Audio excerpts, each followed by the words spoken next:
सांगलीवाडी जवळचा खून 3 अल्पवयीन मुलांनी केल्याचं तपासात समोर. अनैतिक संबंधांच्या कारणातून सेंटरिंग कामगाराचा खून, तिघेही अल्पवयीन ताब्यात.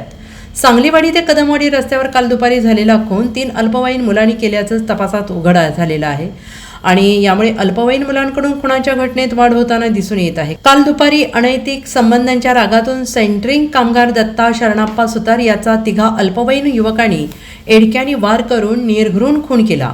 सांगलीवाडी ते कदमवाडी रस्त्यावर हा प्रकार घडलाय. सांगलीवाडी शहर पोलिसांनी अवघ्या 2 ते 3 तासात खुनाचा छडा लावलाय. तिघांना ताब्यात घेतलंय. पोलीस चौकशीत एकाने त्याच्या आईसोबत दत्ताचे अनैतिक संबंध होते आणि त्या रागातून दोघा साथीदारांच्या मदतीने खून केल्याची कबुली दिली आहे. पोलीस तपासात तिघेही अल्पवयीन असल्याचे स्पष्ट झालंय. आज या तिघांना न्यायालयासमोर हजर केलं जाणार आहे. Bureau report SBN Marathi, Sangli.